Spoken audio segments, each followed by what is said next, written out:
Hey everybody, this is Phoenix Down, and welcome back to Let's Play The Legend of Zelda: A Link to the Past. In the last episode, after many trials and tribulations, we have finally rescued Princess Zelda. And now that we have all 7 maidens rescued, we can use their combined power to break the barrier that surrounds Ganon's Tower, the final dungeon of the game. So now we can finally take the fight to the King of Darkness himself. So let's get going. Ganon's Tower is just a hop, skip, and a jump away from Turtle Rock. But it's still here on Death Mountain, and actually, now that I think about it, I want to switch over to my silver arrows, because we're on Death Mountain, and people who have played the original game could probably tell you that Death Mountain is Lionel territory. Yeah, these guys are back from the first game. They've traded in their deadly swords for fire breath, which we can block with the mirror shield. No other shield will block that, by the way. Just one more here, take that out. Yeah, they're tough. The sword beams do not do anything to them. They repel that entirely. They don't even flinch. So don't even waste it. Do they even have Lionels in any of the more recent Zelda games? Like, I haven't played anything. I think Twilight Princess was probably the last game I actually played, and I don't think they ever used Lionels in the 3D games at least, but have they put them in the 2D ones at least? Anyway, you can answer that in the comments if you know. But anyway, the maidens are going to use their combined powers to break the barrier. I like how the music cuts out for this. And they're using, apparently Mega Man X is helping them out. I swear those sound effects are straight out of Mega Man X, or maybe it's the other way around it. I forget which game came first. But anyway, with that descending staircase, we have now opened the way into the final dungeon. Ganon's Tower. We can tell it's Ganon's Tower because of the decor. He seems to be full of himself. Anyway, there are 3 staircases we could take. There's 2 leading down, 1 going up. I want to take the one on the left first, going downstairs. We need the big key in order to go upstairs, so we have to go downstairs first anyway. But it's more convenient, in my mind, to take the bottom path first. Yeah, you do not use your small key on that door, by the way, because on the other side is the opposite staircase that goes downstairs, so it's pretty much just a waste of a key right there. It can be put to use in so many better ways in another part of the dungeon. Anyway, you pick up that skull to get another little key. Now I'm going to pull out the magic hammer, pound down on some moles, wait for the bumper to get a little bit further away so I don't accidentally knock myself into a pit. Push this block to open the door and step on a star switch to remove those holes in the floor. Continue to the next room. Now we're going to switch over to the hook shot and do some grappling. You could go into the room up there, but it's a trap room basically. There's like 3 Stalfos and like 4 of those turrets that shoot fireballs every time you swing your sword. Totally not worth doing, so I suggest just skipping it. There's some chests with like some rupees in it, totally not worth it. Anyway, use a key to open this door. We have a chest over there and twin fire bars this time. They're really up in the ante. Now the thing about Ganon's Tower is that the perimeter of the rooms is wide enough for you to actually walk across, so you can avoid some of the pits just by walking along the edge of the room. Okay, I'm going to get out of the way of the fire bars, and then we're going to consult the map we just got. Oh boy, there are 8 levels to this dungeon, counting the basement. It's a pretty big place, bigger than the Tower of Hera. A little bit more expansive too, and that was just like a straight up, basically maximum 4 rooms per level area, so we got a lot of ground to cover in this place. Going for a bit of a length in today's episode, I'm sure. Anyway, you want to plant a bomb here at this crystal switch and walk past the barriers to open that. And in this room, you want to plant a bomb that's just close enough to hit the first switch, but far enough away to miss the second. So I'm going to do it right about there. That might be just a little too far away, though. Nope. All right, cool. I'll take it. Pick up this skull to get another key, and use it to open this door here. And oh boy, we got a bunch of traps, spike traps stuck over there. Just activate that. Let's rush into this portal. Whew. Yeah, got into the portal before the hitbox of the spike could get me, so I'll take it. So let's go over this way. Wind up between the fireballs, or fire bars, whatever. Grapple across the pit here, and open up this chest for another little key to open up the next door.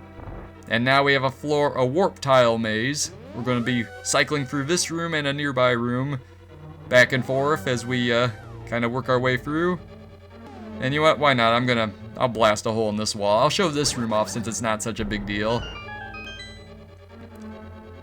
Like, oh wow, it's a lot of floor switches right here. And a lot of buttons to press, but every time I press a button, something bad happens. Something like that. Not the most practical switch, I would think. I'd hate to be the person that has to repair that every time someone presses it. Anyway, we got some bombs here, and the game insists on telling you how to use them over and over. Some more arrows, almost got our supply back to maximum. So let's go back the way we came and take this portal down here. It's pretty much the only option we've got. There is a speedrunning tactic to avoid one of the warps in this area, but I'm not particularly good at that kind of stuff. I'm not a speedrunner myself. And just like before, we can just walk along the perimeter to avoid some of those pits. Now here, there's apparently some way you're supposed to be able to jump past this. I don't know if it involves putting a bomb at the right spot and the recoil shoots you across it or what, but it's not that big a deal to just step in a tile, then step on another one. And here we are at the doorway to this room. Oh boy, this room. A lot of people remember this one. You notice we got some enemies just kind of like floating on open air. Take that, Helmassar. But yeah, there's an invisible walkway that kind of twists and winds around. And, but in order to see it, you have to actually light that lantern there. There is another speedrunning tactic that lets you just completely bypass the bulk of it. And I'm not going to demonstrate it because I've never really practiced it myself. And, you know, people get so caught up in doing that they kind of neglected to show off how to do it properly. So yeah, you could just jump that narrow expanse right there just fine. Knock that hard hat beetle off the edge. Here we go. See, you had just enough time to make it without the flames extinguishing. In this room, I'm going to switch over to my magic powder. Transform that anti-fairy into a regular one. Get some arrows because that might just come in handy. That bomb might be a little too close. Nope. Okay, let's jump into this pit we just created.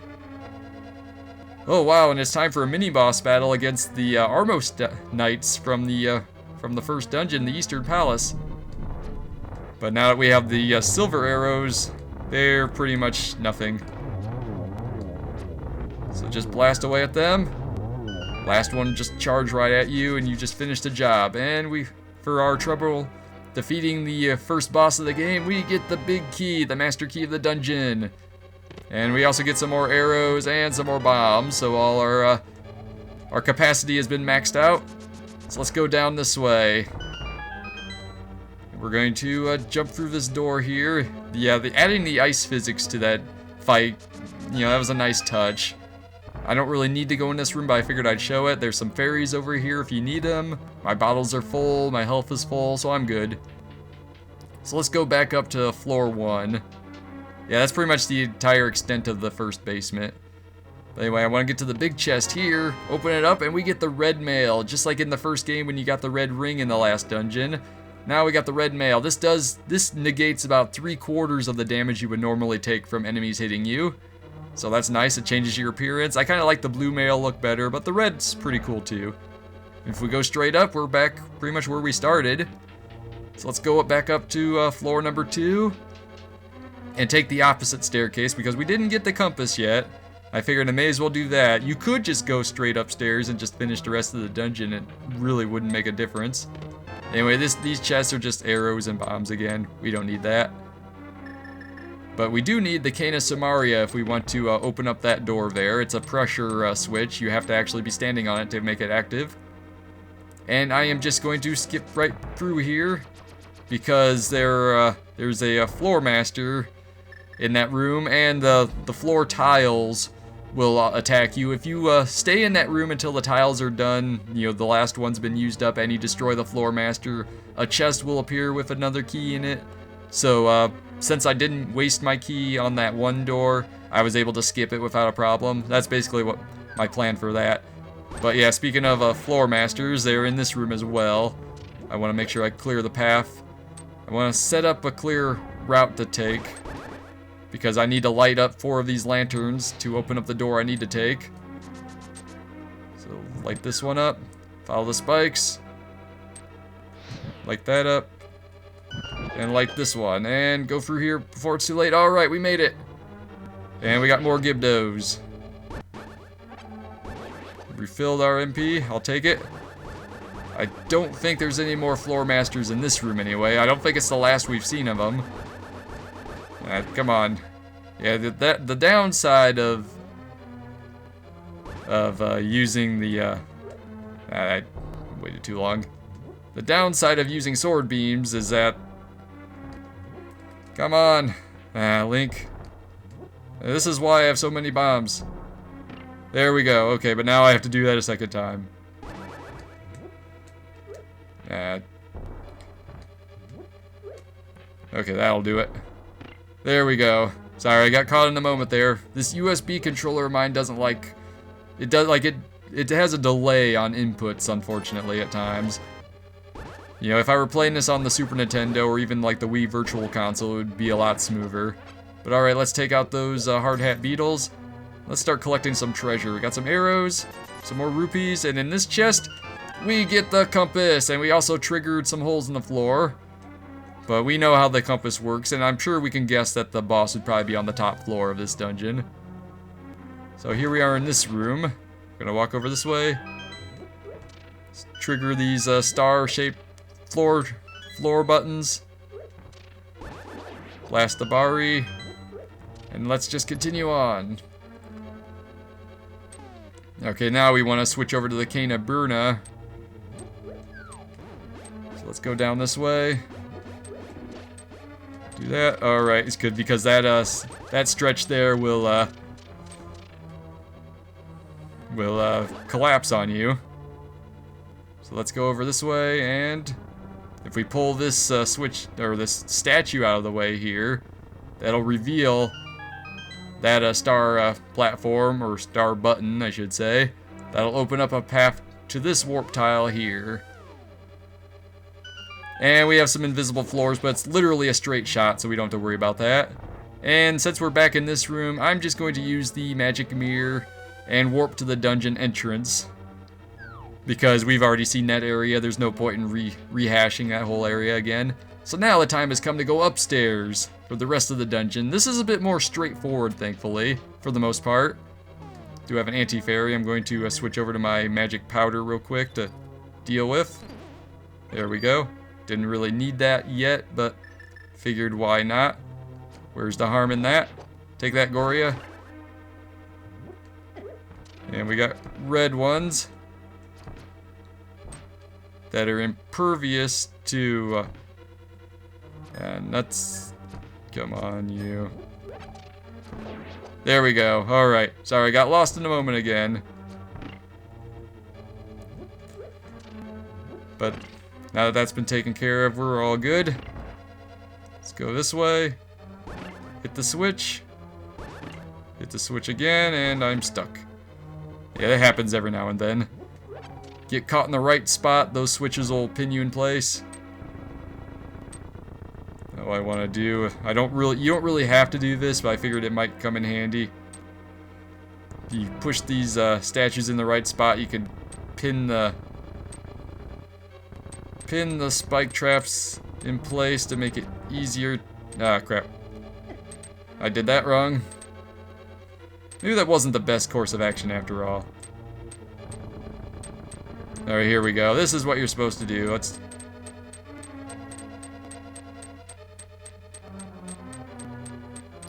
Okay, come on, a little bit further. There we go, that's one down. Two down, alright. I'm not even going to bother retrieving those arrows. And we got more of the red Gorias. Now, the thing about BMOS laser beams is that your mirror shield will not block these.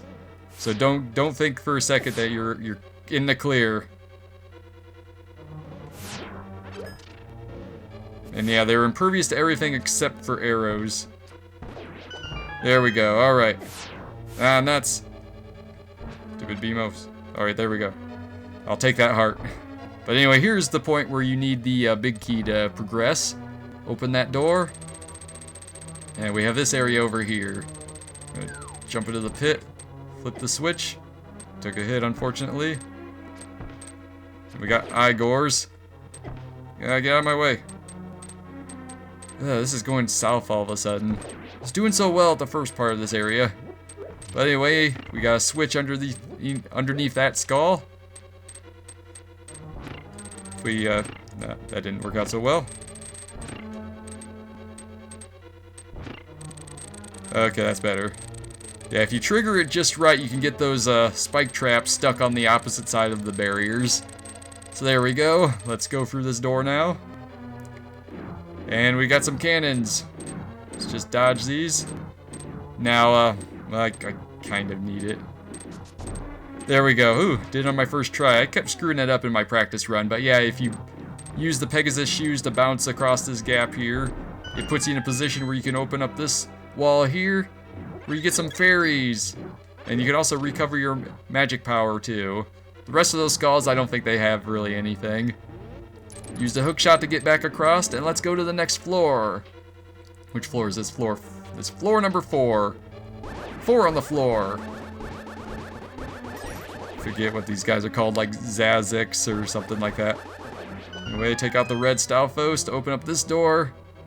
And now we got Beamos. And that's... I wasn't paying attention.